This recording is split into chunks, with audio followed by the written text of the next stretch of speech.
La pluie martelait les vitres du petit coq d'or, avec une violence implacable, chaque goutte créant des motifs complexes sur le verre qui déformait les néons du 16e arrondissement parisien. Avant de commencer, dites-moi quelque chose sur l'endroit où vous vivez. Quel temps fait-il aujourd'hui ? Pierre-Alexandre Dubois ajusta nerveusement ses boutons de manchette Cartier, ses yeux gris acier, scrutant ce restaurant huppé où il avait réservé la banquette la plus discrète. À 42 ans, Pierre-Alexandre dirigeait un empire financier d'une valeur de plus de 800 millions d'euros, bâti sur les cendres de la modeste entreprise de maçonnerie de son père adoptif. Ce soir, pourtant, il n'était pas là en tant que PDG impitoyable des entreprises Dubois.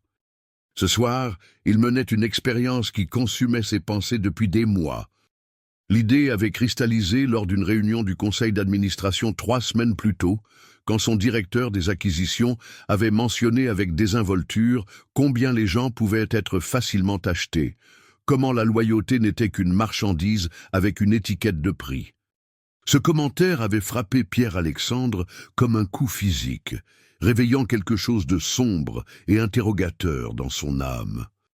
Depuis la mort de ses parents adoptifs, dans un accident de voiture il y a 5 ans, il se sentait de plus en plus isolé, entouré de personnes qui souriaient à sa fortune, tandis que leurs yeux calculaient ce qu'ils pouvaient en tirer. Pierre-Alexandre avait consacré un temps considérable à parfaire son déguisement. Fini les costumes italiens sur mesure et la montre en platine. À la place, il portait une veste en jean usée par-dessus une chemise à carreaux délavée, des chaussures de sécurité éraflées et un pantalon avec des marques d'usure authentiques qu'il avait obtenues grâce à des recherches minutieuses. Ses cheveux habituellement parfaitement coiffés étaient délibérément ébouriffés, et il avait laissé pousser une barbe modeste qui transformait ses traits aristocratiques en quelque chose de plus populaire. Plus important encore, il portait un portefeuille cabossé contenant exactement 43 € et une fausse carte d'identité l'identifiant comme Michel Leroux, maçon de Belleville. Le restaurant bourdonnait des conversations de l'élite parisienne, leur rire se mêlant au tintement délicat du cristal et de l'argenterie. Pierre-Alexandre avait choisi cet établissement spécifiquement pour sa réputation de service impeccable et de discrétion, qualité qui rendrait son expérience plus significative. Il observait les serveurs évoluer avec une grâce étudiée entre les tables, leurs uniformes impeccables et leurs mouvements efficaces. C'était là qu'il testerait les limites de la compassion humaine, là qu'il découvrirait si la gentillesse existait sans promesse de récompense. Son plan était élégamment simple, mais moralement complexe. Il jouerait le rôle d'un maçon qui avait perdu son portefeuille, incapable de payer un repas qu'il avait déjà commandé. Il observerait comment le personnel le traitait, comment ils équilibreraient leurs obligations professionnelles avec l'empathie humaine. Ferait-il preuve de miséricorde envers quelqu'un qu'ils percevaient comme inférieur à leur clientèle habituelle ? La véritable gentillesse émergerait-elle quand il n'y avait rien à gagner? Alors que Pierre-Alexandre attendait son serveur, son esprit vagabonda vers la solitude qui l'avait poussé à cette mascarade élaborée. Malgré sa richesse et son succès, il se sentait comme un fantôme évoluant dans un monde d'ombre, n'étant jamais certain si les affections des gens étaient réelles ou fabriquées. Ses parents adoptifs, François et Marguerite Dubois, avaient été gentils mais distants, plus concentrés sur le façonnement d'un héritier prospère que sur l'entretien de liens émotionnels.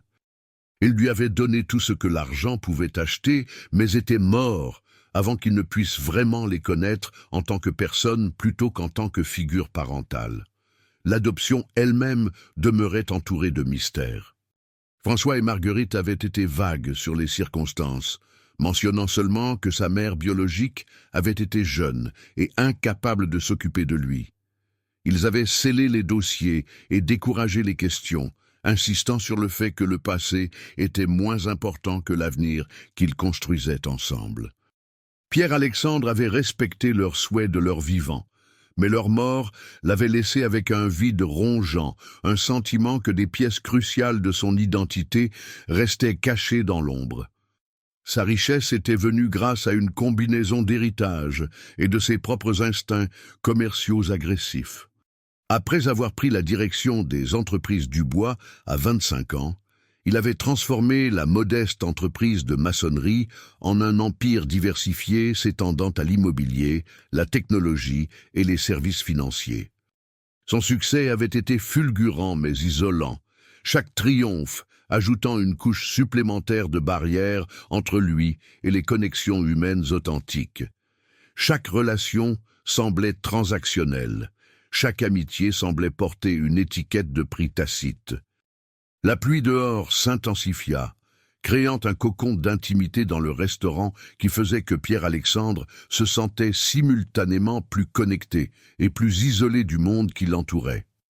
Il comprenait que son expérience était moralement discutable, peut-être même cruelle, mais son besoin de trouver une bonté authentique était devenu désespéré.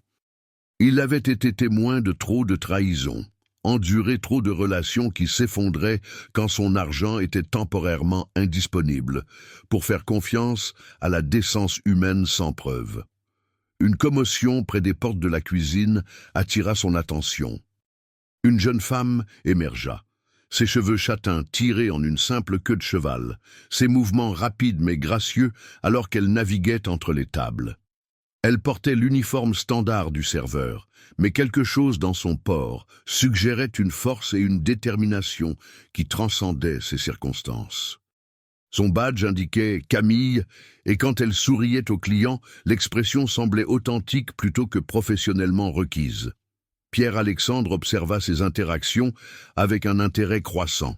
Elle traitait chaque client avec un respect égal, qu'il soit manifestement riche ou modestement vêtu. Quand un vieil homme à une table d'angle eut du mal à lire le menu, elle expliqua patiemment chaque plat sans condescendance. Quand un jeune couple sembla dépassé par les prix, elle suggéra discrètement les options les plus abordables qui fourniraient encore une expérience mémorable. Sa gentillesse paraissait inconsciente et naturelle, comme si être prévenante était simplement son mode par défaut, plutôt qu'une stratégie calculée pour de meilleurs pourboires. Camille Moreau travaillait au Petit Coq d'Or depuis 8 mois, un emploi qu'elle avait pris après la fermeture inattendue de son précédent restaurant, la laissant sans revenu pendant son dernier semestre d'école d'infirmière. À 26 ans, elle se tenait avec la dignité tranquille de quelqu'un qui avait appris à trouver la force dans l'adversité. Ses parents avaient immigré du Maroc quand elle avait 3 ans, travaillant plusieurs emplois pour fournir des opportunités qu'il n'avait jamais eues. Il lui avait inculqué les valeurs du travail acharné, de l'éducation et de traiter chaque personne avec un respect fondamental, indépendamment de sa position dans la vie. La photographie cachée en sécurité dans son casier à l'étage était sa possession la plus précieuse, une connexion à un mystère qui avait façonné toute sa vie. L'image en noir et blanc montrait sa défunte grand-mère, Fatima Moreau, debout à côté d'une jeune femme française, devant ce qui semblait être un hôpital ou une clinique. La femme française était clairement enceinte, sa main reposant protectivement sur son ventre gonflé, son expression mêlant espoir et tristesse profonde. Sa grand-mère avait son bras autour des épaules de la femme dans un geste de réconfort et de soutien. Camille avait découvert la photographie parmi les affaires de sa grand-mère après sa mort, il y a 3 ans. Quand elle avait interrogé ses parents à ce sujet, ils avaient échangé des regards significatifs avant que sa mère n'explique que Fatima avait travaillé comme sage-femme et doula pour les familles immigrées dans les années 1980, aidant souvent les femmes qui se trouvaient dans des circonstances difficiles. La femme enceinte, dans la photographie, était quelqu'un que Fatima avait aidé, bien qu'il ne puisse pas se souvenir de détails spécifiques après tant d'années. Le mystère de la photographie avait hanté Camille tout au long de ses études d'infirmière. Elle se trouvait attirée par l'obstétrique, inspirée par les histoires du service compatissant de sa grand-mère aux femmes en crise. Fatima avait peu parlé de son travail, préférant se concentrer sur le présent plutôt que de s'attarder sur les chagrins passés. Mais Camille sentait que la jeune femme dans la photographie représentait quelque chose de significatif, une histoire de perte et de sacrifice qui avait profondément ému sa grand-mère. Ce soir semblait différent d'une certaine manière, chargé d'une énergie que Camille ne pouvait identifier. L'orage dehors semblait presser contre les murs du restaurant comme une chose vivante, créant une atmosphère d'intimité et d'intensité qui rendait chaque interaction plus significative.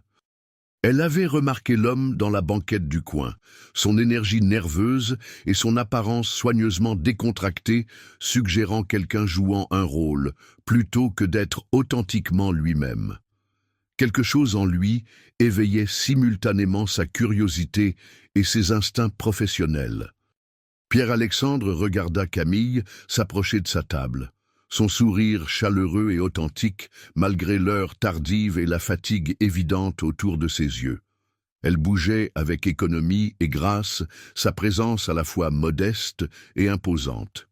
Quand elle atteignit sa table, elle rencontra directement ses yeux, et il ressentit un choc inattendu de quelque chose ressemblant à de la reconnaissance, bien qu'il soit certain qu'ils ne s'étaient jamais rencontrés. « Bonsoir !» dit Camille, sa voix portant une qualité musicale légère qui suggérait une éducation soignée, recouvrant une chaleur naturelle. « Je suis Camille, et je vais m'occuper de vous ce soir. Puis-je commencer par vous offrir quelque chose à boire ?» Pierre-Alexandre se retrouva momentanément sans voix, frappé par la franchise de son regard et la qualité authentique de son attention. La plupart des serveurs dans des établissements comme celui-ci maintenaient une distance professionnelle qui reconnaissait sa richesse tout en le gardant à distance. Camille semblait le voir comme simplement un autre être humain méritant considération, indépendamment de ses circonstances apparentes. « Juste de l'eau pour l'instant », réussit-il à dire, son accent de Belleville soigneusement pratiqué, semblant soudain artificiel.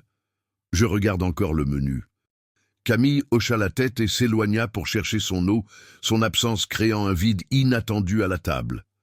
Pierre-Alexandre la regarda interagir avec d'autres clients, notant encore la qualité constante de sa gentillesse. Elle semblait incapable de traiter quelqu'un mal, qu'il soit exigeant ou gracieux, riche ou manifestement en difficulté. Son comportement suggérait que le respect de la dignité humaine était si fondamental à son caractère qu'il opérait indépendamment des circonstances extérieures. Quand Camille revint avec son eau, Pierre-Alexandre avait arrêté sa stratégie. Il commanda le plat du soir, un mets modérément cher qui créerait la pression financière appropriée quand il découvrirait son portefeuille manquant. Camille prit sa commande efficacement, mais il remarqua que son regard s'attardait sur son visage, avec une expression qu'il ne pouvait interpréter. Quelque chose dans son attention le mettait mal à l'aise, comme si elle pouvait voir à travers son déguisement soigneusement construit jusqu'à la vérité en dessous. Alors que Camille s'éloignait, Pierre-Alexandre ressentit un pincement inattendu de culpabilité à propos de la tromperie qu'il était sur le point de perpétrer. Il y avait quelque chose de fondamentalement décent chez elle, qui faisait que son expérience ressemblait moins à de la recherche et plus à de la cruauté. Il repoussa ce sentiment, se rappelant que son besoin de comprendre la nature humaine justifiait l'inconfort temporaire qu'il pourrait causer. Il lui offrait une opportunité de démontrer une vraie compassion, une chance de prouver que la bonté existait sans récompense. Le repas arriva précisément préparé et magnifiquement présenté, le genre d'art culinaire qui justifiait la réputation et les prix du petit coq d'or. Pierre-Alexandre mangea lentement, son appétit diminué par l'anxiété croissante à propos de la performance qu'il était sur le point de donner. Chaque bouchée ressemblait à une préparation pour un rôle qu'il n'était pas certain de vouloir jouer. Chaque gorgée le rapprochant d'un moment qui pourrait briser soit son cynisme, soit sa foi restante en la bonté humaine. D'autres clients partirent progressivement, leurs conversations et rires s'estompant jusqu'à ce que le restaurant semble presque vide. L'orage dehors continuait son assaut sur les fenêtres, créant un sentiment d'isolement qui faisait que Pierre-Alexandre sentait comme s'il et Camille existaient dans une bulle séparée du reste du monde. Quand elle s'approcha pour demander le dessert, il sut que le moment était arrivé. « En fait, » dit Pierre-Alexandre, cherchant son portefeuille avec une nervosité pratiquée, « je pense que je vais juste prendre l'addition. » Il fit semblant de fouiller ses poches, son expression passant de la confiance à la confusion, à l'horreur naissante. Mon portefeuille, il était juste là. » Camille observa sa performance avec une expression de préoccupation croissante plutôt que de suspicion. « Prenez votre temps, » dit-elle doucement. « Parfois, les choses glissent des poches, surtout par un temps comme celui-ci. Voulez-vous que je vous aide à chercher ?» L'offre prit Pierre-Alexandre au dépourvu. Dans ses répétitions mentales, il avait imaginé des demandes de paiement, des menaces d'appeler la sécurité ou, au mieux, une acceptation réticente de sa situation. Il n'avait pas anticipé une assistance active, l'hypothèse que sa détresse était authentique plutôt que fabriquée. La volonté immédiate de Camille d'aider suggérait une vision du monde fondamentalement différente de sa propre expérience. « J'ai dû le faire tomber en sortant de ma camionnette, » dit Pierre-Alexandre, maintenant son personnage, tout en se sentant de plus en plus mal à l'aise à propos de la tromperie.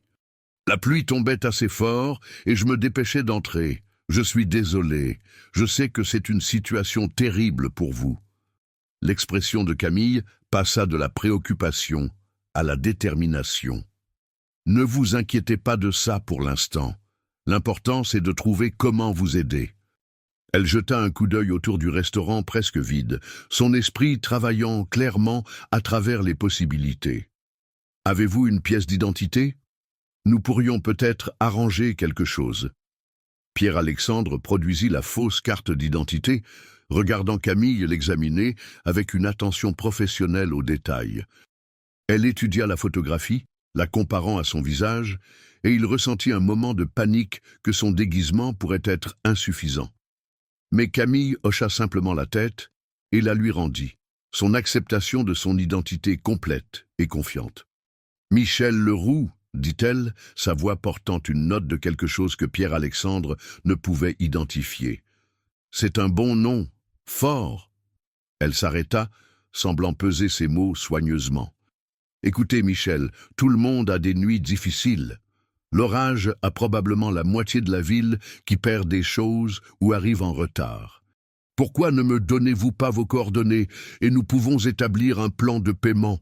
Je préférerais faire confiance à quelqu'un qui semble honnête plutôt que faire toute une histoire pour un repas. » L'offre stupéfia Pierre-Alexandre dans un silence momentané.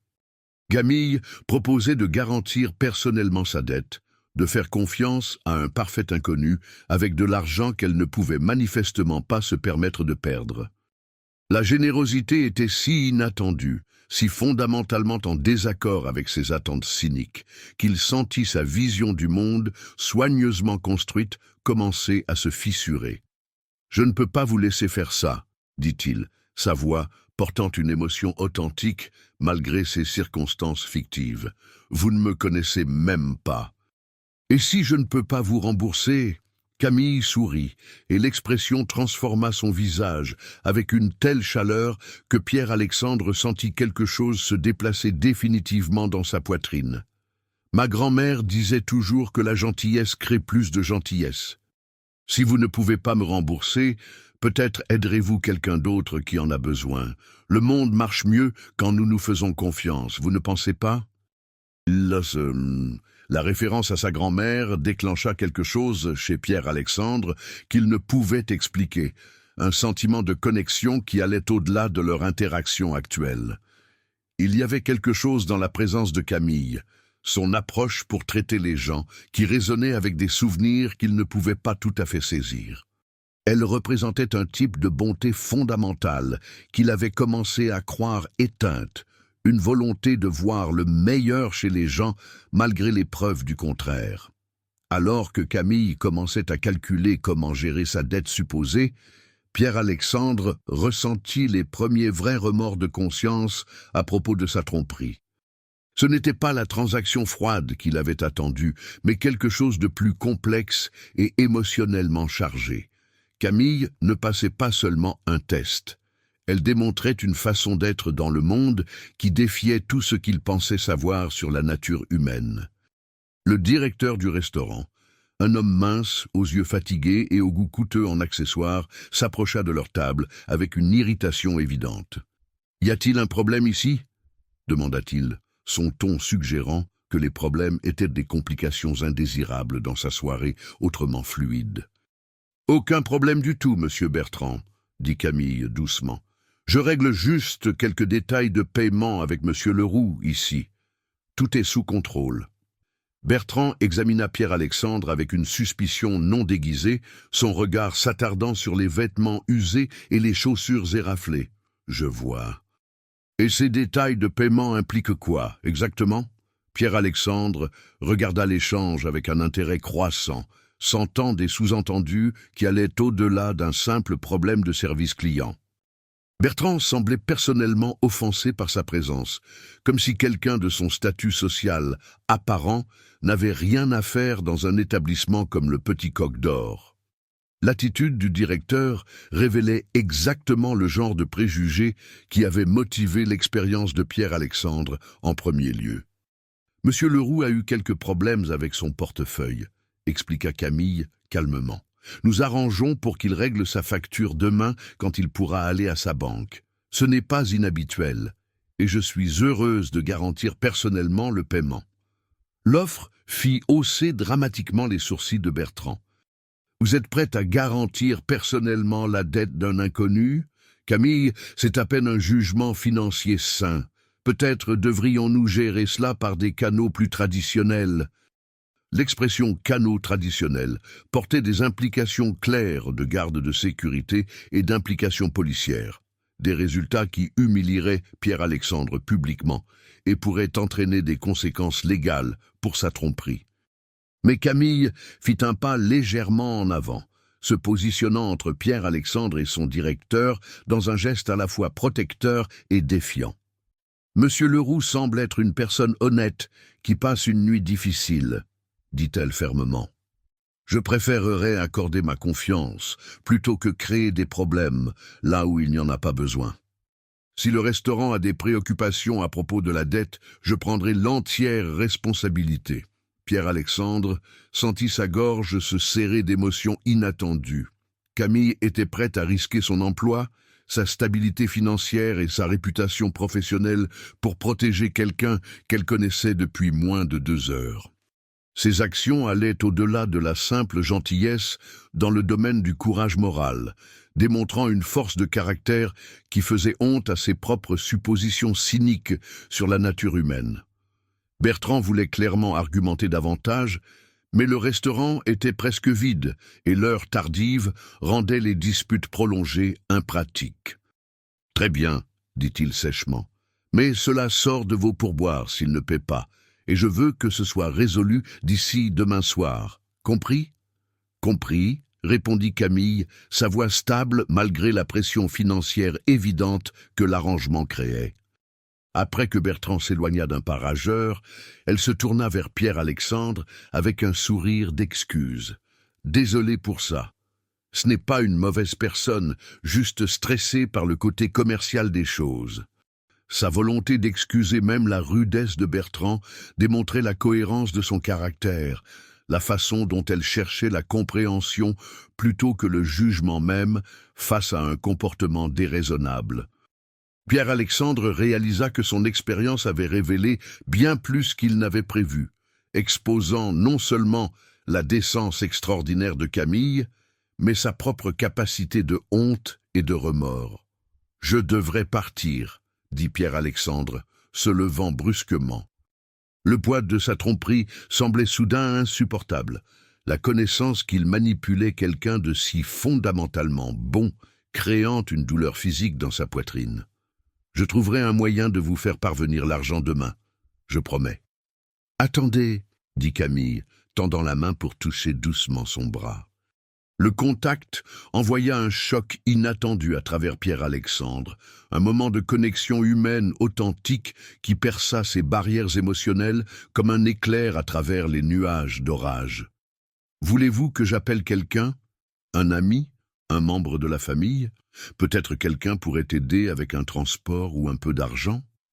La question révéla les profondeurs de la compassion de Camille. Son hypothèse, qu'il devait avoir des gens qui tenaient à lui, des relations sur lesquelles il pouvait compter en temps de crise. La réalité de son isolement, le fait qu'il pouvait compter ses vrais amis sur une main malgré sa richesse et sa position sociale, le frappa avec une force nouvelle. « Il n'y a personne », dit-il, l'admission portant plus de vérité qu'il n'avait prévu. « Je veux dire, personne qui soit disponible ce soir, je vais trouver quelque chose. » Camille étudia son visage avec une préoccupation professionnelle, et Pierre-Alexandre eut le sentiment troublant qu'elle pouvait voir à travers sa tromperie jusqu'à la solitude profonde en dessous. Ses prochains mots confirmèrent son soupçon qu'elle comprenait plus qu'elle ne révélait. « Tout le monde a besoin d'aide parfois, » dit-elle doucement. « Il n'y a pas de honte à accepter la gentillesse quand elle est offerte honnêtement. » Elle s'arrêta, semblant prendre une décision interne. « Écoutez, mon service se termine dans environ 20 minutes. Si vous n'avez nulle part où aller ce soir, il y a un foyer à environ 10 pâtés de maison d'ici. De bonnes gens, un endroit sûr. Je pourrais vous y accompagner si vous voulez. » L'offre de son temps et attention personnelle, donnée librement sans attente de retour, complétait la démolition de la vision cynique du monde de Pierre-Alexandre. Camille proposait d'étendre ses soins au-delà des obligations professionnelles, de le traiter comme un être humain méritant préoccupation plutôt que juste un client avec un problème de paiement. Sa gentillesse était si pure, si intacte d'intérêt personnel, qu'elle faisait que sa tromperie semblait non seulement mâle, mais activement maléfique. « C'est très gentil », réussit Pierre-Alexandre, sa voix rauque d'émotion supprimée. « Mais je ne pourrais pas vous demander de faire ça, vous en avez déjà assez fait. »« Vous ne demandez pas, » souligna Camille avec un sourire doux. « J'offre. » Ma grand-mère disait que la gentillesse n'est pas vraiment de la gentillesse à moins qu'elle ne vous coûte quelque chose. Accompagner quelqu'un en sécurité par une nuit pluvieuse me coûte quelques minutes, mais pourrait tout signifier pour eux. La référence à sa grand-mère frappa Pierre-Alexandre encore, déclenchant ce même sentiment inexplicable de connexion et de familiarité. Il y avait quelque chose dans l'approche de Camille de la gentillesse, sa compréhension instinctive de comment prendre soin des gens, qui lui rappelait des qualités qu'il avait senties dans des souvenirs d'enfance fugaces. Le sentiment était frustrant dans son vague, comme essayer de saisir de la fumée ou capturer des ombres. Alors que Camille se préparait à finir son service, Pierre-Alexandre se retrouva à étudier ses mouvements avec une nouvelle intensité. Elle nettoyait ses tables avec un soin méticuleux, comptait ses pourboires avec une précision efficace et disait au revoir aux collègues avec une chaleur authentique. Tout dans son comportement suggérait quelqu'un qui était fier de son travail indépendamment de son prestige, qui trouvait de la dignité dans le service et du sens à aider les autres. Pierre-Alexandre s'excusa aux toilettes, utilisant l'intimité pour confronter le tumulte émotionnel que son expérience avait créé. Fixant son reflet dans le miroir orné, il ne voyait pas l'homme d'affaires prospère qu'il avait été ce matin, mais un homme dont le cynisme soigneux avait été brisé par une rencontre avec une bonté authentique. Camille avait passé son test si complètement que le test lui-même semblait un échec moral, une trahison des qualités mêmes qu'il recherchait. La culpabilité qu'il ressentait allait au-delà du simple regret de tromper quelqu'un de gentil. La volonté de Camille de lui faire confiance, de risquer sa propre sécurité financière pour un étranger, avait révélé la pauvreté de son propre paysage émotionnel. Malgré sa richesse et son succès, il vivait dans un monde où la gentillesse était stratégique et la générosité portait des étiquettes de prix. Camille existait dans une réalité entièrement différente, une où aider les autres était aussi naturel que respirer. Quand il revint dans la salle à manger, Camille l'attendait près de la porte avec son manteau et son sac, son expression mêlant préoccupation et détermination. L'orage dehors s'était encore intensifié, transformant la nuit en un mur de vent et de pluie qui rendait l'idée de marcher n'importe où presque dangereuse. « Nous devrions probablement attendre quelques minutes, » dit Camille, observant le temps à travers les portes vitrées. « On dirait que ça pourrait se calmer bientôt. En attendant, voulez-vous du café? J'ai fait une cafetière fraîche pour l'équipe de nettoyage. » L'extension continue de petites gentillesses, offertes sans calcul ou attente, faisait que Pierre-Alexandre se sentait comme s'il se noyait dans la honte. Chaque geste que Camille faisait révélait la profondeur de son caractère, tout en soulignant sa propre faillite morale. Il profitait de quelqu'un dont le seul défaut était de faire trop facilement confiance, de croire trop facilement en la décence humaine. Alors qu'ils attendaient que l'orage se calme, Camille semblait étudier son visage avec une intensité croissante, son expression passant entre reconnaissance et confusion. Pierre-Alexandre se sentait de plus en plus exposé sous son examen, se demandant si son déguisement échouait ou si elle était simplement plus perspicace qu'il n'avait anticipé. « Puis-je vous poser une question ?» dit finalement Camille, sa voix portant une note d'incertitude. « Cela pourrait paraître étrange, mais avez-vous de la famille dans la ville? Quelqu'un avec qui vous pourriez avoir perdu le contact ?» La question prit Pierre-Alexandre complètement au dépourvu. Son identité fictive de Michel Leroux était supposée être simple et non compliquée, pas le genre de personne avec des histoires familiales complexes ou des connexions mystérieuses. Mais quelque chose dans le ton de Camille suggérait que sa question n'était pas une conversation désinvolte, mais portait une signification plus profonde. « Pas que je sache », dit Pierre-Alexandre prudemment, essayant de maintenir son personnage tout en naviguant un territoire émotionnel de plus en plus traître. « Pourquoi demandez-vous » Camille hésita, débattant clairement si partager quelque chose de personnel avec quelqu'un qu'elle connaissait à peine. Finalement, elle ouvrit son sac et en sortit une petite photographie, la manipulant avec la révérence soignée réservée aux objets précieux.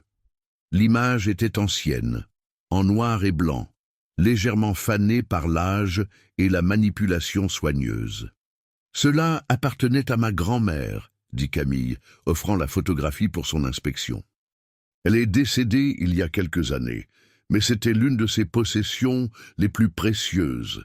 Elle travaillait comme sage-femme et aidait beaucoup de femmes en situation difficile. » Pierre-Alexandre prit la photographie avec des mains qui tremblaient légèrement, bien qu'il attribue le tremblement au temps froid plutôt qu'au choc émotionnel.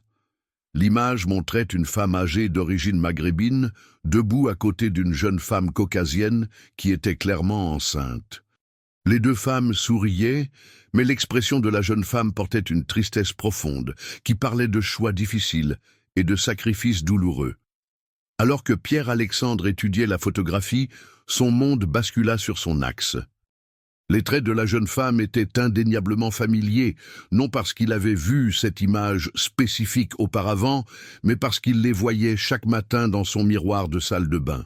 La forme de ses yeux, la ligne de sa mâchoire, la façon dont elle tenait sa tête, tout était reflété dans sa propre apparence, avec une clarté indéniable. « La femme enceinte », dit Pierre-Alexandre, sa voix à peine au-dessus d'un murmure. « Savez-vous quelque chose sur elle ?» Camille secoua la tête, mais ses yeux restaient fixés sur son visage avec une reconnaissance croissante. « Mes parents ont dit que grand-mère l'avait aidée, mais ils ne connaissaient pas les détails. La femme était très jeune, peut-être 19 ou 20 ans, et elle faisait face à une situation difficile. Grand-mère disait toujours qu'elle était l'une des personnes les plus courageuses qu'elle ait jamais rencontrées. » Pierre-Alexandre sentit le sang se drainer de son visage, alors que les implications de la photographie s'abattaient sur lui comme un coup physique. Le timing était bon. Il serait né en 1983, rendant sa mère biologique exactement du bon âge. L'hôpital ou la clinique visible en arrière-plan ressemblait au genre d'endroit où une jeune femme pourrait aller quand elle faisait face à une grossesse non planifiée et des choix impossibles. « Qu'est-ce qui lui est arrivé ?» demanda Pierre-Alexandre, son accent soigneusement maintenu, glissant alors que l'émotion submergeait sa performance. La jeune femme, votre grand-mère a-t-elle jamais mentionné ce qui lui était arrivé? L'expression de Camille passa de la curiosité à une préoccupation profonde alors qu'elle remarquait sa détresse. « Vous sentez-vous bien? Vous avez l'air d'avoir vu un fantôme. » L'expression était plus précise que Camille ne pouvait possiblement le savoir. Pierre-Alexandre voyait effectivement un fantôme, le fantôme d'une mère biologique qu'il n'avait jamais connue, une femme dont le visage avait été caché de lui par des dossiers scellés et le secret bien intentionné de ses parents adoptifs. La révélation que cette photographie existait, que la grand-mère de Camille avait été présente pendant ce qui pourrait avoir été la période la plus difficile de la vie de sa mère biologique, créait une connexion entre eux qui transcendait entièrement leurs circonstances actuelles. « Je suis désolé, » dit Pierre-Alexandre, luttant pour maintenir sa contenance, tandis que son monde intérieur se réorganisait autour de cette découverte stupéfiante. « C'est juste. La femme dans la photographie me semble familière d'une certaine manière, comme quelqu'un que j'aurais pu rencontrer il y a longtemps. » Camille l'étudia avec l'attention aiguë de quelqu'un formé à l'observation médicale, notant des détails qui pourraient indiquer une maladie ou une détresse. « Quand avez-vous perdu vos parents ?» demanda-t-elle doucement, son ton suggérant qu'elle soupçonnait déjà que la réponse pourrait être pertinente à sa réaction. La question frappa Pierre-Alexandre comme un coup physique. Son identité fictive de Michel Leroux était supposée avoir un arrière-plan simple et non compliqué, mais l'intuition de Camille perçait sa tromperie avec une précision chirurgicale. Elle semblait comprendre, à un certain niveau, que son intérêt pour la photographie allait bien au-delà de la curiosité désinvolte. « J'ai été adopté, » dit Pierre-Alexandre, les mots émergeant malgré son intention de maintenir sa couverture. « Je n'ai jamais connu ma mère biologique. Elle était jeune et les circonstances étaient compliquées. » L'admission flotta dans l'air entre eux comme un pont soudain jeté à travers un gouffre impossible. L'expression de Camille passa de la préoccupation à quelque chose approchant l'émerveillement, ses yeux se déplaçant entre le visage de Pierre-Alexandre et la photographie dans ses mains avec une reconnaissance naissante. « Quand êtes-vous né ?» demanda-t-elle, sa voix à peine au-dessus d'un murmure. « Septembre 1983, répondit Pierre-Alexandre, abandonnant toute prétention de maintenir son identité fictive. La vérité ressemblait à de l'eau rompant un barrage, jaillissant avec une force qui ne pouvait être contenue ou redirigée. Le hoquet de Camille était audible dans le restaurant silencieux. Ses mains volèrent à sa bouche alors qu'elle fixait Pierre-Alexandre avec de grands yeux, faisant clairement des connexions qui semblaient trop impossibles pour être réelles. La photographie tremblait dans ses mains alors que le plein poids de ce qu'ils avaient découvert s'installait entre eux comme une chose vivante. « Ma grand-mère a gardé cette photographie pendant plus de 40 ans, » dit Camille, sa voix épaisse d'émotion. Elle disait que la jeune femme était l'une des personnes les plus fortes qu'elle ait jamais connues, mais que donner son bébé avait presque brisé son cœur. Grand-mère l'a aidée pendant la grossesse et était là quand. Elle s'arrêta, incapable de finir la phrase, alors que les larmes commençaient à se former dans ses yeux. Pierre-Alexandre sentit ses propres yeux brûlés de larmes non versées, alors que la réalité de la situation se cristallisait autour d'eux. Il tenait une photographie de sa mère biologique, prise pendant la grossesse qui avait résulté en son adoption. La grand-mère de Camille avait été là pendant l'un des moments les plus profonds de son existence, avait été témoin de l'amour et du sacrifice qui avaient façonné toute sa vie.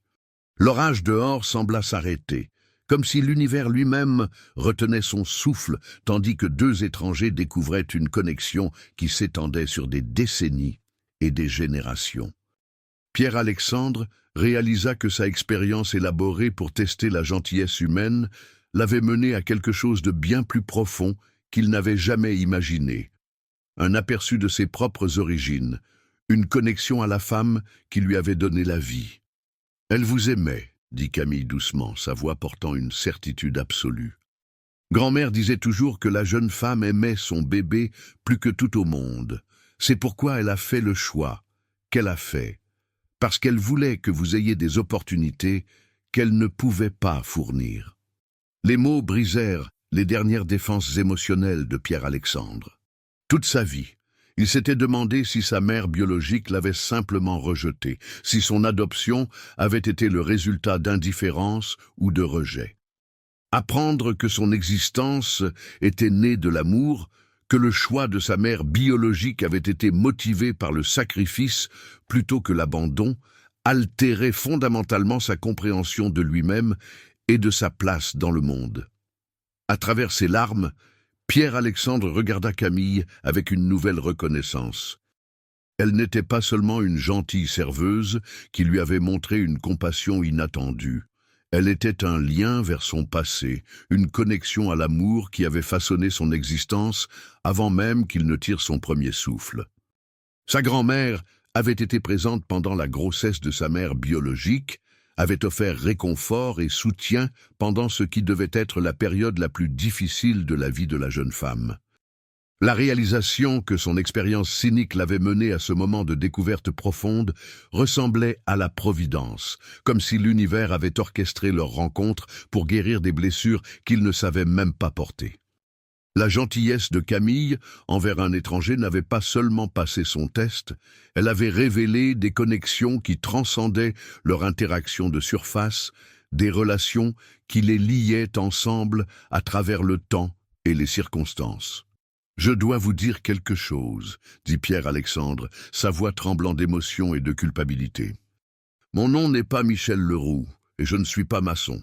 Je suis venu ici ce soir pour tester si les gens pouvaient être gentils sans récompense, pour voir si quelqu'un aiderait un étranger qui ne pouvait pas les rembourser. » L'expression de Camille passa par la surprise, la confusion et quelque chose qui pourrait être de la blessure. « Vous me testiez ?»« Oui, » admit Pierre-Alexandre, sa honte complète et accablante. « Je suis riche, prospère, cynique sur la nature humaine. Je voulais savoir si la vraie gentillesse existait encore. Alors j'ai prétendu être quelqu'un que je ne suis pas. Mais vous, ce que vous m'avez montré ce soir va bien au-delà de la gentillesse. Vous m'avez donné quelque chose que je n'attendais jamais de trouver. » La révélation créa un moment de silence tendu entre eux. Camille étudia son visage, cherchant des signes de tromperie ou de manipulation, luttant clairement pour réconcilier l'homme qu'elle aidait avec la personne qu'il s'était révélé être. Pierre-Alexandre retint son souffle, terrifié que sa confession puisse détruire la connexion qu'ils avaient découverte. « Donc, vous n'êtes pas en difficulté, » dit finalement Camille. « Vous n'avez pas besoin d'aide pour rentrer chez vous ou trouver de l'argent pour la facture. » « Non, » dit Pierre-Alexandre tranquillement.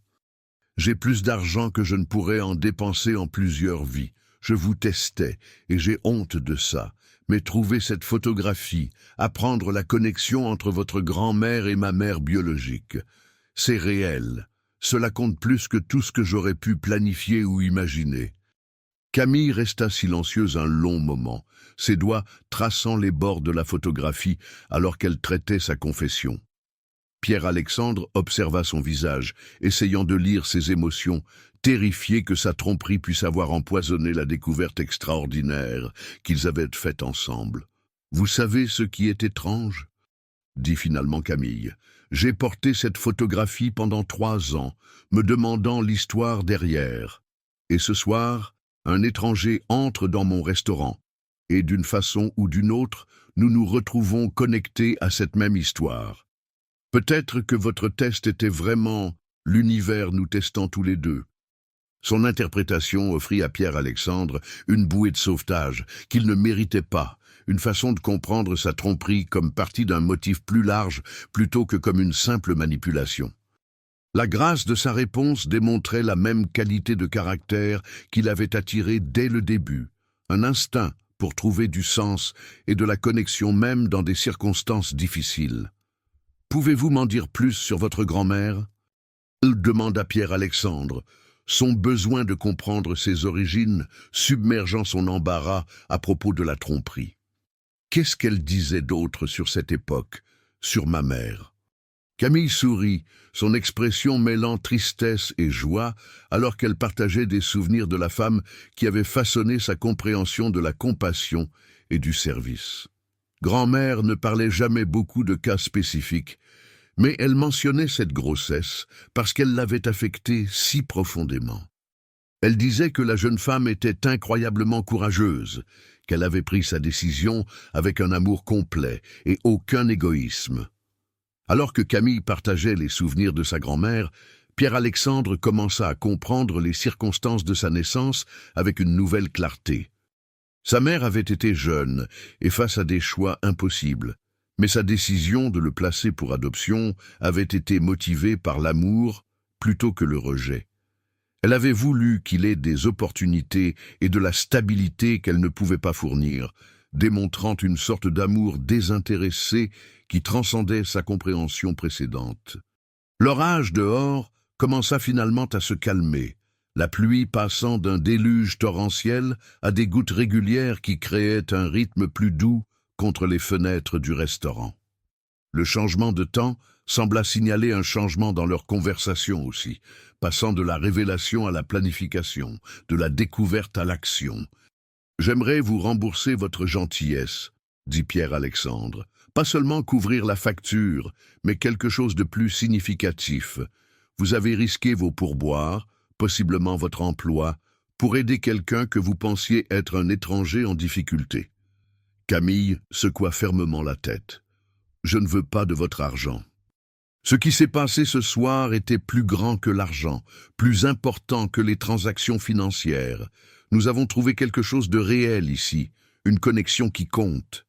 Son refus d'accepter le paiement démontrait encore la pureté de son caractère, la façon dont elle valorisait les relations par-dessus les transactions et le sens par-dessus la récompense matérielle.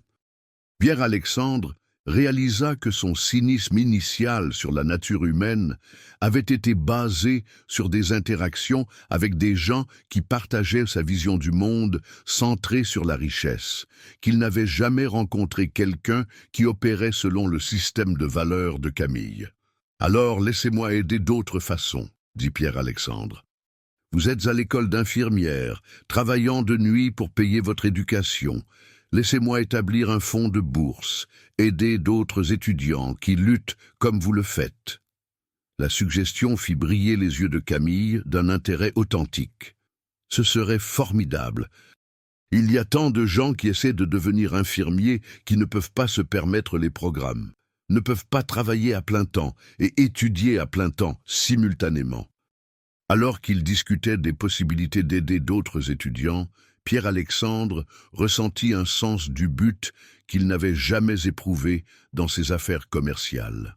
Sa richesse, qui avait toujours ressenti comme une barrière entre lui et les relations authentiques, devint soudain un outil pour un changement significatif. L'influence de Camille transformait déjà sa compréhension de comment les ressources pouvaient être utilisées pour servir plutôt qu'isoler. L'équipe de nettoyage du restaurant commença à arriver, leur présence signalant que la soirée se terminait vraiment.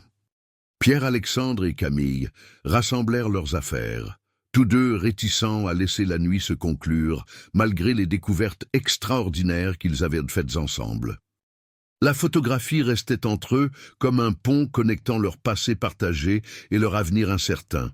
Un rappel tangible de connexion qui transcendait le temps et les circonstances. « Voudriez-vous que je vous reconduise chez vous ?» demanda Pierre-Alexandre, son offre ne portant aucun des calculs qui avaient motivé sa tromperie précédente. « C'est le moins que je puisse faire après tout ce qui s'est passé. » Camille accepta, reconnaissant que leur conversation était loin d'être terminée, qu'ils avaient découvert quelque chose de trop important pour abandonner après une seule soirée.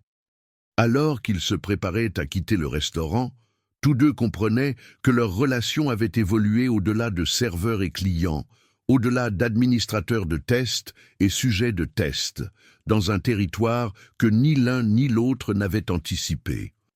Le trajet à travers les rues de Paris glissantes de pluie fournit une opportunité pour une conversation continue, leurs voix se mêlant au rythme des essuie-glaces et au bourdonnement du trafic nocturne.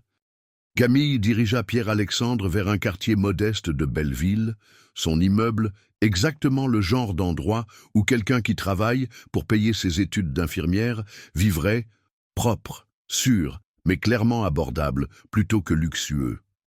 Alors qu'ils étaient assis dans la voiture de Pierre-Alexandre devant l'immeuble de Camille, aucun ne semblait prêt à terminer leur soirée extraordinaire. La photographie reposait entre eux sur la console, un rappel tangible des connexions qui les avaient réunis et des possibilités qui s'étendaient devant eux. « Cela change tout pour moi », dit Pierre-Alexandre tranquillement. « Pas seulement d'apprendre sur ma mère biologique, mais de comprendre à quoi ressemble la vraie gentillesse. Vous m'avez montré quelque chose ce soir que je pensais avoir disparu du monde. » Camille se tourna pour le faire face complètement, son expression sérieuse mais chaleureuse. « Peut-être que ça n'a jamais disparu, peut-être que vous cherchiez juste au mauvais endroit. » L'observation simple portait des implications profondes pour l'avenir de Pierre-Alexandre. Sa richesse l'avait entouré de gens qui le voyaient comme une opportunité plutôt qu'une personne, créant un environnement où la gentillesse authentique était rare, parce que le vrai besoin n'était jamais visible. Le monde de Camille opérait sur des principes entièrement différents, où aider les autres était une réponse naturelle à la souffrance humaine plutôt qu'un investissement calculé dans des retours futurs. « Je veux la trouver », dit Pierre-Alexandre soudainement, sa voix portant une urgence désespérée. « Ma mère biologique. J'ai besoin de savoir ce qui lui est arrivé, si elle est encore vivante, si elle s'est jamais demandé ce que je devenais. » L'expression de Camille devint pensive alors qu'elle considérait les possibilités et défis impliqués dans une telle recherche. Ce ne sera pas facile. Les dossiers d'adoption de cette époque sont souvent scellés, et même si nous pouvons y accéder, retrouver quelqu'un après 40 ans. Il n'y a pas de garantie. Le « nous » dans sa déclaration ne fut pas perdu pour Pierre-Alexandre. Malgré sa tromperie, malgré les circonstances étranges de leur rencontre, Camille pensait déjà à leur recherche comme une entreprise commune. Son inclusion automatique d'elle-même dans sa quête démontrait le même instinct de soin qui l'avait mené à garantir sa facture de restaurant. « M'aiderez-vous » demanda Pierre-Alexandre, bien que les mots précédents de Camille avaient déjà suggéré sa réponse. « Je sais que je ne mérite pas votre assistance après vous avoir menti, mais cela semble trop important pour être poursuivi seul. »« Bien sûr que je vais aider, » répondit Camille sans hésitation. « Cette photographie nous a connectés pour une raison. Ma grand-mère croyait toujours que tout arrive pour un but, que les gens entrent dans nos vies quand nous en avons le plus besoin. » La référence à la grand-mère de Camille déclencha une autre vague de reconnaissance émotionnelle chez Pierre-Alexandre. À travers les souvenirs de Camille et la photographie, il développait une relation avec Fatima Moreau qui transcendait leur manque de contact direct. La femme âgée, qui avait réconforté sa mère biologique, avait aussi élevé la personne qui offrait maintenant de l'aider à trouver ses origines. Alors qu'ils faisaient des plans pour commencer leur recherche, Pierre-Alexandre ressentit une transformation s'opérant en lui qui allait au-delà de la simple révélation émotionnelle. Sa vision cynique du monde, construite à travers des années de relations transactionnelles et de pensées stratégiques, était remplacée par quelque chose de plus plein d'espoir et connecté. L'influence de Camille lui apprenait que la vulnérabilité pouvait être une force, que la confiance pouvait être de la sagesse plutôt que de la naïveté. « Il y a autre chose, » dit Camille, sa voix portant une note d'excitation. « Ma grand-mère tenait des journaux, j'ai des boîtes d'entre eux en stockage, écrits en arabe, que je n'ai jamais appris à lire correctement.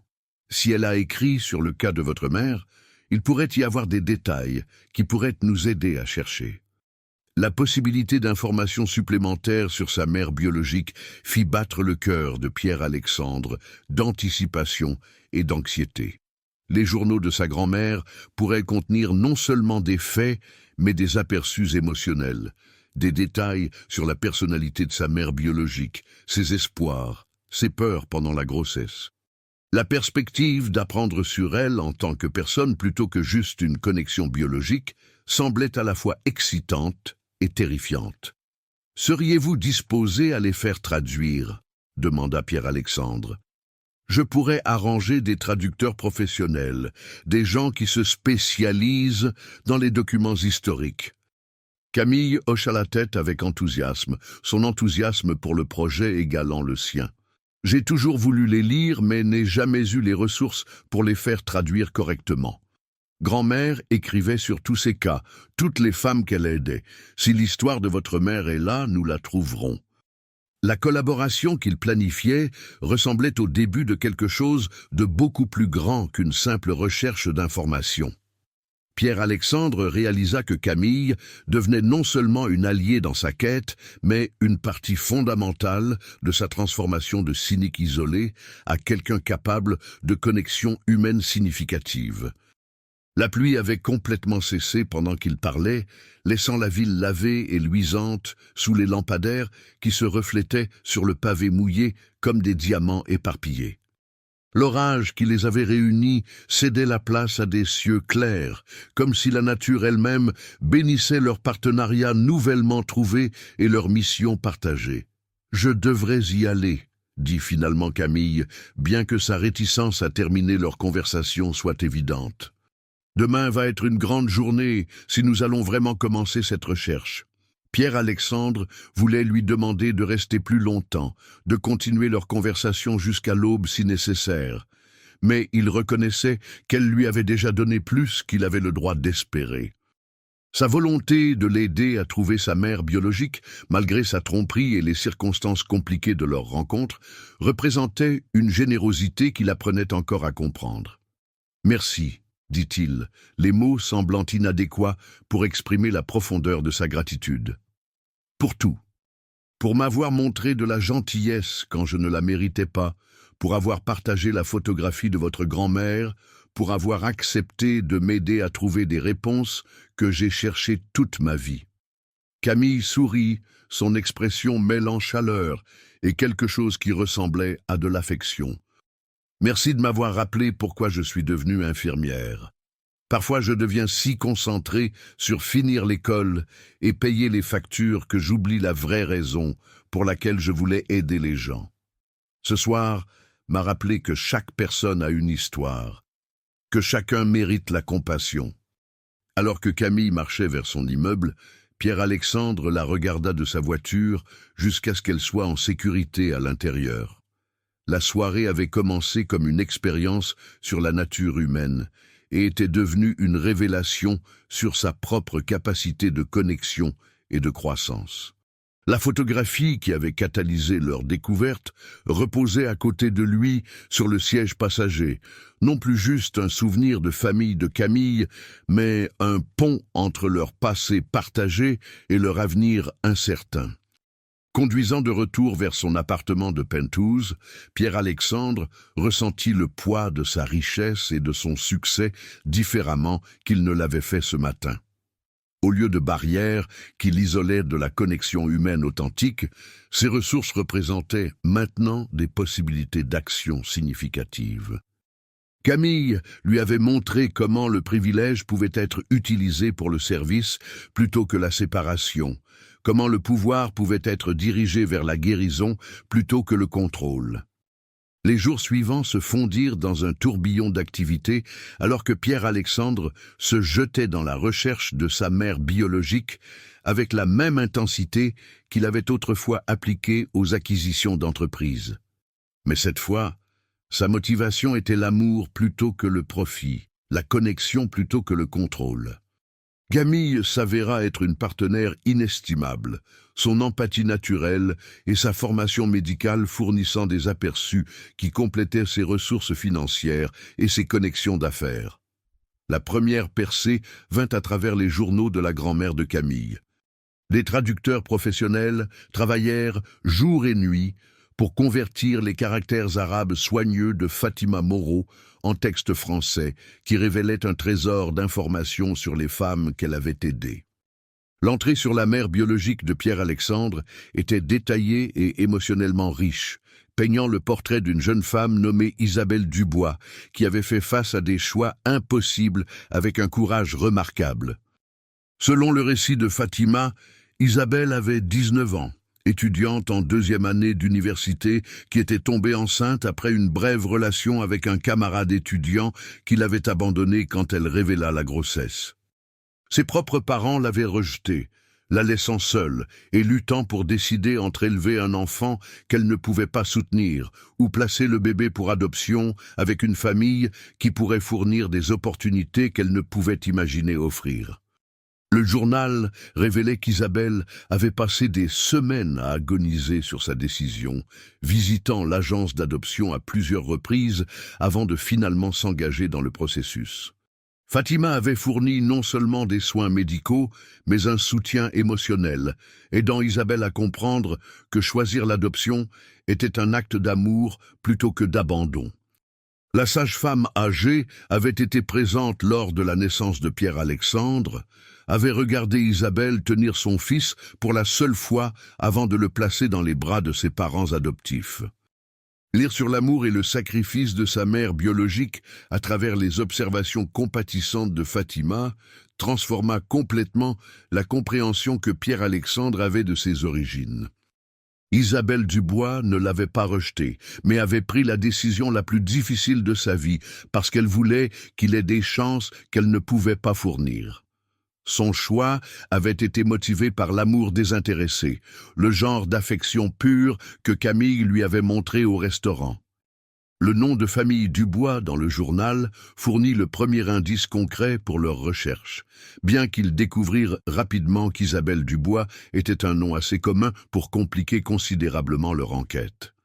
Pierre-Alexandre engagea des enquêteurs professionnels, mais il insista pour que Camille soit impliquée dans chaque aspect de la recherche, reconnaissant que son intelligence émotionnelle et son empathie étaient aussi précieuses que n'importe quelle expertise technique.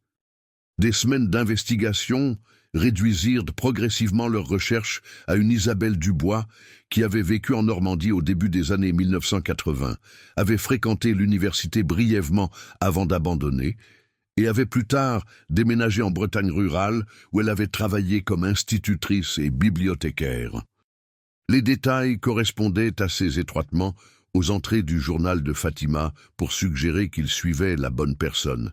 Mais confirmer son identité et sa localisation actuelle nécessitait une investigation délicate.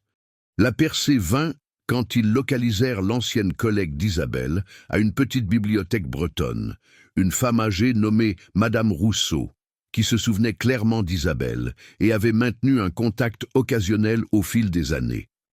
Selon Madame Rousseau, Isabelle ne s'était jamais mariée et avait consacré sa vie au programme d'éducation et d'alphabétisation, travaillant avec des enfants défavorisés dans les communautés rurales à travers la Bretagne. La description des choix de vie d'Isabelle résonna profondément avec Pierre-Alexandre, révélant des modèles de service et de compassion qui faisaient écho à l'approche de Camille pour aider les autres. Sa mère biologique avait apparemment canalisé son expérience de sacrifice et de perte dans une carrière dédiée à fournir des opportunités aux enfants qui avaient besoin d'avocats et de soutien. La connexion entre les choix de vie de sa mère biologique et la carrière d'infirmière de Camille semblait trop significative pour être coïncidentielle. Madame Rousseau fournit l'adresse actuelle d'Isabelle dans une petite ville bretonne, où elle travaillait comme bibliothécaire en chef et coordonnait des programmes après l'école pour les jeunes à risque.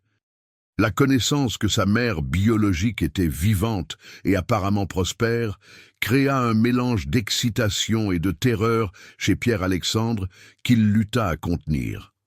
Après 40 ans de questionnement sur son sort, il était sur le point d'apprendre si elle accueillerait le contact de l'enfant qu'elle avait placé pour adoption. La décision sur comment approcher Isabelle nécessita une considération soignée de sa vie privée, son bien-être émotionnel et la possibilité que le contact de Pierre-Alexandre pourrait être non désiré ou perturbateur à sa vie. Camille s'avéra inestimable pour l'aider à réfléchir aux implications éthiques de tendre la main, s'assurant que son désir de réunion n'écrase pas le droit d'Isabelle à maintenir la distance qu'elle avait choisie. Ils décidèrent que Camille ferait le contact initial, appelant Isabelle à la bibliothèque où elle travaillait et expliquant qu'elle recherchait des femmes qui avaient été aidées par Fatima Moreau dans les années 1980. L'approche était véridique mais douce, permettant à Isabelle de contrôler le rythme et l'étendue de toute révélation sur l'existence de Pierre-Alexandre. Si Isabelle était disposée à discuter de son expérience avec Fatima, Camille introduirait progressivement la possibilité que Pierre-Alexandre soit intéressé à faire contact. L'appel téléphonique, qui déterminerait l'avenir de Pierre-Alexandre, eut lieu un jeudi après-midi dans l'appartement de Camille, avec Pierre-Alexandre écoutant sur haut-parleur alors qu'elle composait le numéro de la bibliothèque municipale de Quimper en Bretagne. Ses mains tremblaient alors que le téléphone sonnait, et il se sentait plus nerveux qu'il ne l'avait été durant n'importe quelle négociation d'affaires ou crise financière qu'il avait jamais affrontée. Bibliothèque de Quimper, Isabelle à l'appareil. Comment puis-je vous aider ? La voix qui répondit était chaleureuse et professionnelle, portant des traces d'un accent qui suggérait l'éducation et la parole soignée. Pierre-Alexandre sentit son souffle se couper alors qu'il entendait sa mère biologique parler pour la première fois, son ton transmettant exactement le genre de compétences bienveillantes qu'il aurait pu attendre de quelqu'un qui avait consacré sa vie à aider les enfants à apprendre et grandir. Camille se présenta soigneusement, expliquant son intérêt à rechercher le travail de sa grand-mère comme sage-femme et demandant si Isabelle se souvenait d'avoir été aidée par Fatima Moreau pendant une grossesse en 1983. La conversation qui suivit fut délicate et émotionnelle, avec Isabelle partageant progressivement des détails sur la période la plus difficile de sa vie et le soutien crucial qu'elle avait reçu des soins compatissants de la grand-mère de Camille. Alors qu'Isabelle parlait de sa grossesse et de la décision de placer Pierre-Alexandre pour adoption, sa voix portait un mélange de douleur et de fierté qui révélait l'impact durable de son choix. Elle décrivit l'amour qu'elle avait ressenti pour son enfant à naître, l'agonie de décider de son avenir et le réconfort qu'elle avait trouvé dans les soins compatissants de Fatima pendant la période la plus vulnérable de sa vie. Je me suis demandé à son sujet chaque jour pendant 40 ans, dit Isabelle, sa voix épaisse d'émotion. J'ai espéré qu'il ait eu une bonne vie, que la famille qu'il a adoptée lui ait donné des opportunités que je ne pouvais pas fournir. Mais je n'ai jamais su si tendre la main serait bienvenue ou si cela perturberait la vie qu'il s'était construite. Camille regarda Pierre-Alexandre, cherchant la permission de révéler sa présence et son intérêt à faire contact. À travers les larmes, il hocha la tête, lui donnant le feu vert pour combler l'écart qu'il avait séparé de sa mère biologique pendant 4 décennies. « Isabelle, dit doucement Camille, la raison pour laquelle j'appelle vraiment, c'est que votre fils est ici avec moi. Il s'appelle Pierre-Alexandre, et il vous cherche. Il aimerait beaucoup vous rencontrer si vous êtes intéressé par cette possibilité. » Le silence qui suivit sembla s'étirer pour l'éternité, brisé seulement par la prise de souffle aigu d'Isabelle et ce qui ressemblait à des sanglots étouffés. Pierre-Alexandre retint son souffle, terrifié que sa mère biologique puisse rejeter le contact, puisse préférer maintenir la séparation qui avait défini leur relation pour toute sa vie. « Ah, il est là? Mon fils est là avec vous ?» La voix d'Isabelle était à peine au-dessus d'un murmure, rempli d'émerveillement et d'incrédulité. « Oui, » confirma Camille. « Il vous cherche, et à travers d'incroyables coïncidences impliquant la photographie et les journaux de ma grand-mère, nous avons pu vous retrouver. Il espère que vous pourriez être disposé à lui parler. »« Mon Dieu, » souffla Isabelle, « 40 ans j'ai attendu ce moment. Oui, bien sûr, je veux lui parler. Je veux le rencontrer. Est-ce qu'il va bien? A-t-il eu une bonne vie? » Pierre-Alexandre trouva enfin sa voix, parlant directement à sa mère biologique pour la première fois depuis sa naissance. « Je suis là, Isabelle. Ça va. J'ai eu des parents adoptifs merveilleux qui m'ont donné toutes les opportunités, exactement comme vous l'espériez. Et je me suis demandé à votre sujet toute ma vie. La conversation qui suivit fut émotionnelle et révélatrice, avec mère et fils partageant 4 décennies de séparation dans l'espace d'un appel téléphonique d'1 heure. Isabelle parla de la jeune femme qu'elle avait été, des choix impossibles qu'elle avait affrontés, et l'amour qui avait motivé sa décision de le placer pour adoption. Pierre-Alexandre décrivit sa vie, son succès, sa recherche de sens et de connexion authentique qui l'avait finalement mené à Camille et la photographie qui avait tout changé. Ils firent des plans pour se rencontrer en personne le week-end suivant, choisissant un lieu à mi-chemin entre Paris et la Bretagne qui leur permettrait de passer du temps ensemble sans la pression du territoire de l'une ou l'autre des parties. L'anticipation de leur retrouvailles créa un mélange d'excitation et d'anxiété chez Pierre-Alexandre, qui rendit la concentration sur quoi que ce soit d'autre presque impossible. Camille insista pour accompagner Pierre-Alexandre à la rencontre avec Isabelle, comprenant que l'intensité émotionnelle des retrouvailles pourrait nécessiter du soutien de quelqu'un qui tenait aux 2 parties impliquées. Sa présence avait été cruciale à leur découverte et recherche, et Pierre-Alexandre ne pouvait pas imaginer naviguer un moment si profond sans sa présence stable et compatissante. Les retrouvailles eurent lieu dans une petite auberge en Normandie, choisie pour son intimité et son atmosphère confortable plutôt que le luxe ou le prestige. Pierre-Alexandre arriva tôt, trop nerveux pour rester dans sa chambre d'hôtel, et passa 1 heure à marcher autour de la propriété, essayant de calmer son cœur battant et se préparer à rencontrer la femme qui lui avait donné la vie. Quand la voiture d'Isabelle entra dans le parking, Pierre-Alexandre sentit ses genoux faiblir d'émotion et de reconnaissance. La femme qui émergea du siège conducteur était clairement la même personne de la photographie de Fatima, vieillie de 40 ans, mais portant encore la dignité et la force qui avaient impressionné la grand-mère de Camille tant de décennies auparavant. Isabelle s'approcha lentement, ses yeux ne quittant jamais le visage de Pierre-Alexandre, alors qu'elle cherchait des traces du bébé qu'elle avait tenu si brièvement. Quand elle l'atteignit, elle s'arrêta à quelques pieds, les larmes coulant sur son visage, alors qu'elle prenait l'homme que son enfant était devenu. « Oh, tu es si grand !» dit-elle à travers ses larmes, ses premiers mots portant tout l'émerveillement et la perte de 4 décennies de séparation. « Et tu as les yeux de ton père, mais ton sourire est le mien. » L'étreinte qui suivit sembla une guérison qui transcendait le temps et les circonstances. Pierre-Alexandre se sentit complet d'une façon qu'il n'avait jamais expérimentée, comme si une pièce fondamentale de son identité avait finalement cliqué en place. La présence d'Isabelle remplissait des espaces émotionnels qu'il ne savait même pas être vides, fournissant des réponses aux questions sur l'appartenance et l'origine qui l'avaient hanté depuis l'enfance. Camille regarda à une distance respectueuse, comprenant que ce moment appartenait à Pierre-Alexandre et Isabelle, mais prête à fournir du soutien si nécessaire. Les larmes coulant sur son visage reflétaient sa reconnaissance de la guérison profonde qui avait lieu, la façon dont l'amour pouvait combler même des décennies de séparation forcée. Le week-end qui suivit fut rempli de conversations qui s'étalaient sur toute la vie de Pierre-Alexandre, avec Isabelle partageant des histoires sur sa grossesse, son processus de prise de décision et la vie qu'elle avait construite dans les années depuis son adoption.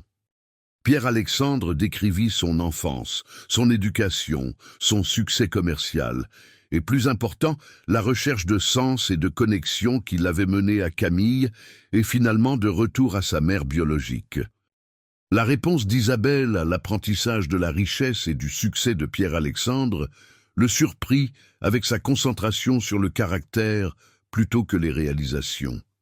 Elle était plus intéressée par sa gentillesse, son traitement des autres, et ses valeurs que ses accomplissements financiers.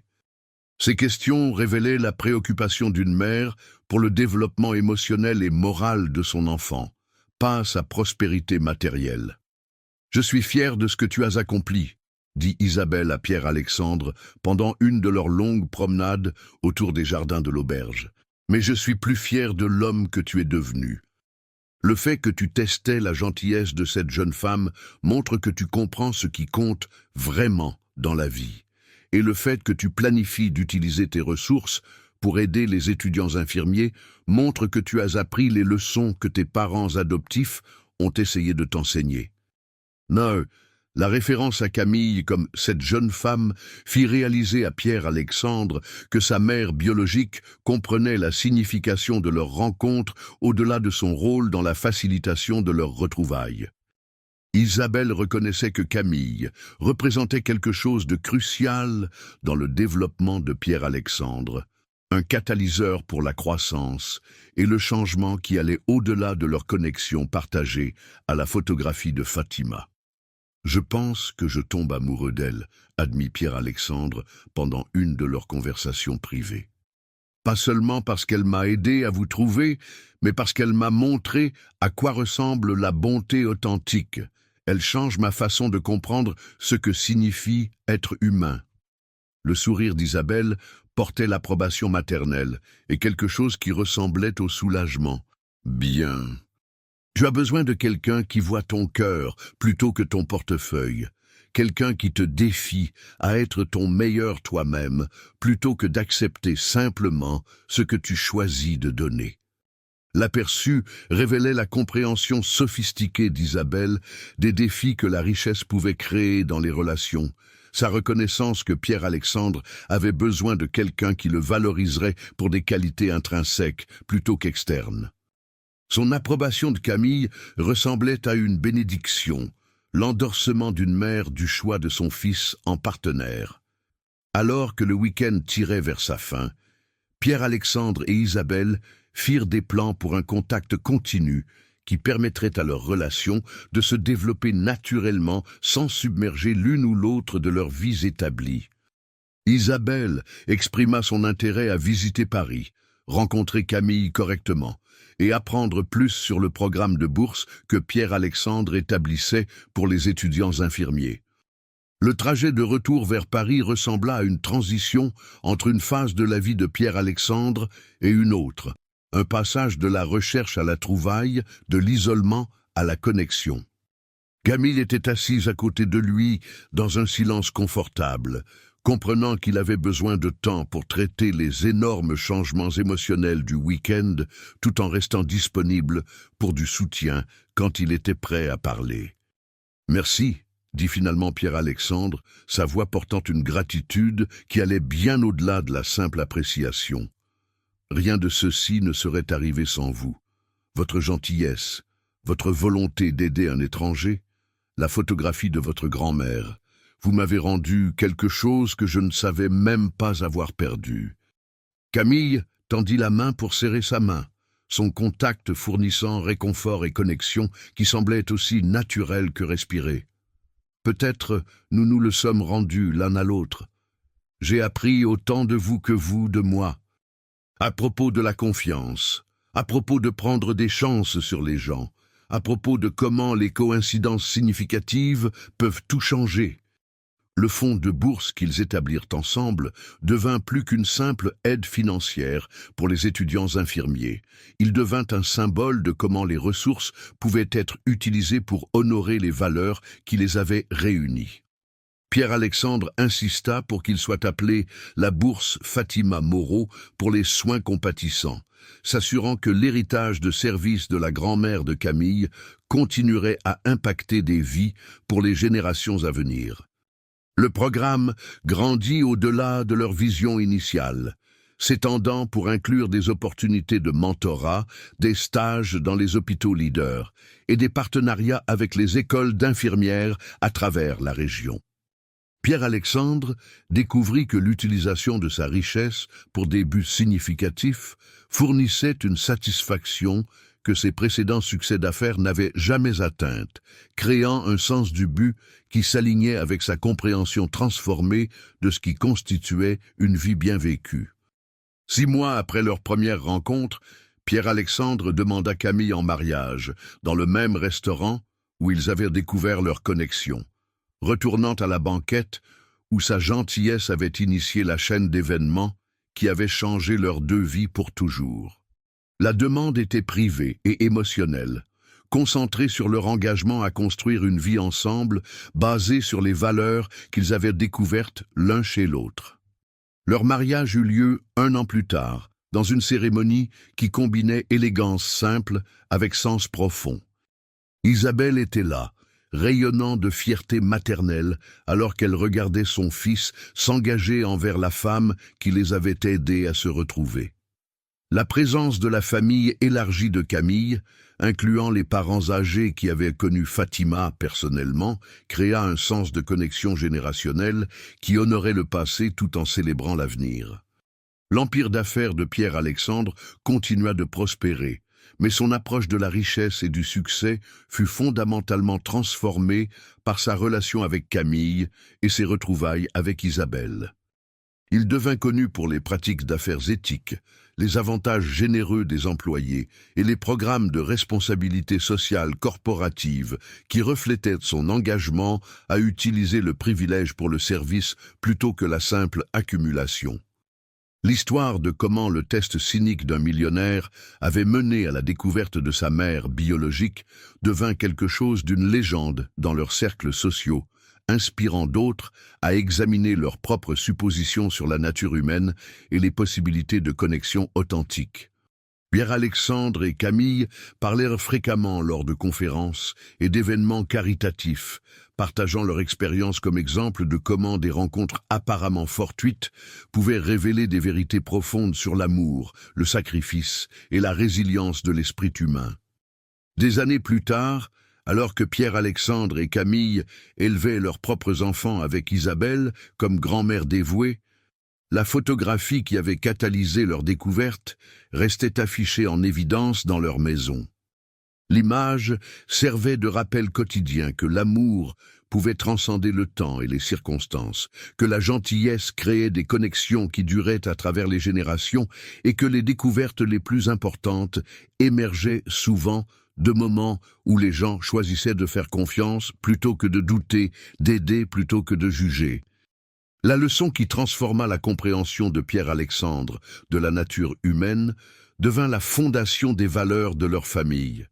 Que chaque personne porte des histoires d'amour et de sacrifice, que la gentillesse offerte sans attente de récompense crée des liens qui peuvent guérir même des décennies de séparation, et que la vraie richesse ne vient pas de ce que nous possédons, mais des connexions authentiques que nous créons avec d'autres qui voient nos cœurs plutôt que nos comptes en banque. À la fin, l'expérience de Pierre-Alexandre pour tester la gentillesse humaine avait révélé plus sur sa propre capacité de croissance et de connexion que sur la nature d'autres personnes. La volonté de Camille de faire confiance à un étranger, la compassion de sa grand-mère pour une jeune femme effrayée et l'amour sacrificiel d'Isabelle pour un enfant à naître s'étaient combinés pour créer une tapisserie de relations qui prouvait la capacité de l'amour à triompher du cynisme, de la peur et des barrières que l'argent et le statut créent souvent entre les gens.